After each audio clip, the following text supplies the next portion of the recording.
নড়াইলবাসী কতটা সৌভাগ্যবান সেইটাও আপনাদেরকে হয়তো বোঝাতে পারবো। তো আসুন আমরা একটু এক্সপ্লোর করে দেখি।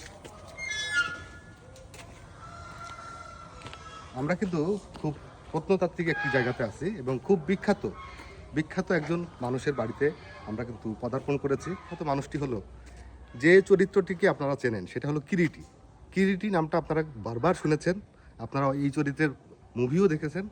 সেই চরিত্রের যে রূপকার ডক্টর নিহার রঞ্জন রায়, বাঙালি শার্লক হোমস খ্যাত কিরিটি রায়কে নিশ্চয়ই আপনারা চেনেন, কিংবা পড়েছেন কালো ভোমরের সেই গা ছমছমে কাহিনী, কিংবা দেখেছেন অজস্র চলচ্চিত্র বাংলাতে অথবা হিন্দিতে। সেই কালজয়ী কিরিটি চরিত্রের যিনি জনক, উপমহাদেশের বিখ্যাত গোয়েন্দা চরিত্রের স্রষ্টা ডক্টর নিহার রঞ্জন গুপ্তের পৈতৃক ভিটাতে কিন্তু আমরা এখন অবস্থান করছি।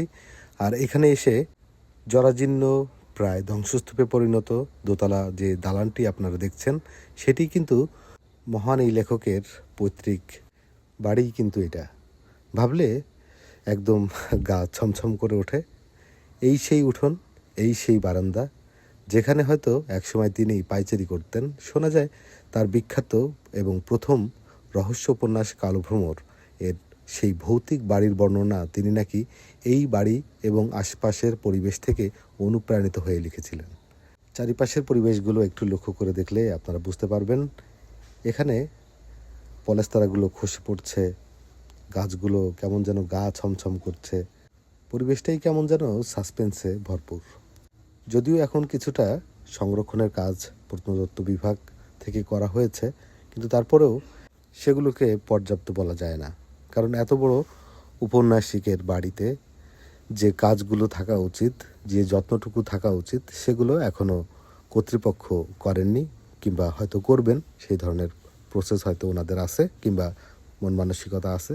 তবে আমরা সাধারণ দর্শক কিংবা দর্শনার্থী হিসেবে সেই প্রত্যাশাটাই করব, যেন এই বিখ্যাত এবং উপমহাদেশের অন্যতম গোয়েন্দা কাহিনীকার তার বাড়িটি যেন সুন্দরভাবে সংরক্ষণ করা হয়।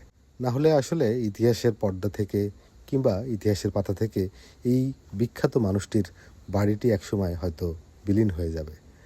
এজন্য আশা করব আপনারা শেয়ার করে বেশি বেশি করে কর্তৃপক্ষের কাছে যাতে পৌঁছায়, সেইভাবে আপনারা ভিডিওটিকে শেয়ার করবেন এবং কর্তৃপক্ষের দৃষ্টিগোচর করবেন, যাতে করে ইতিহাসের পর্দা থেকে একটি বিখ্যাত চরিত্রের মানুষের বাড়িটি আমরা যেন ধরে রাখতে পারি এবং সেই কাজগুলো যেন কর্তৃপক্ষ করতে পারেন।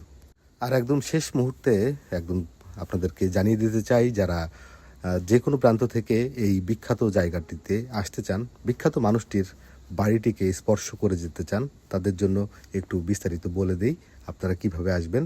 আমাদের নড়াইল জেলা শহর থেকে একদম খুবই নিকটবর্তী একটি উপজেলা হলো লোহাগড়া উপজেলা, এবং সেই লোহাগড়া উপজেলা থেকে মাত্র 4 থেকে 5 কিলোমিটার দূরেই ইতনা নামের যে গ্রাম, খুবই সুপরিচিত। আপনারা লোহাগড়া থেকে যে কোনো লোকের কাছে শুনলেই আপনাদেরকে দেখিয়ে দেবে ইতনা গ্রাম। আর ইতনা গ্রামে খুবই বিখ্যাত এই মানুষটির বাড়িটি কিন্তু যে কোনো লোকের কাছ থেকে শুনে আপনারা এখানে প্রবেশ করতে পারবেন।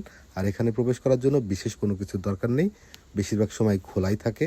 আসলে সেইভাবে যত্ন কিংবা সেই সিকিউরিটির ব্যবস্থাটা এখনও হয়নি। তো আশা করব ভিডিওটি আপনারা বেশি বেশি করে শেয়ার করবেন, যাতে করে কর্তৃপক্ষ এইখানটাকে সুন্দরভাবে ধরে রাখার প্রয়োজনীয় ব্যবস্থাটা গ্রহণ করেন। আর যদি ভালো লেগে থাকে একটু লাইক, কমেন্ট, শেয়ার করে দিয়ে পাশে থাকবেন। আর এরকম ভিডিও নিয়ে অবশ্যই আরও পরবর্তীতে আরও আসবো। ধন্যবাদ।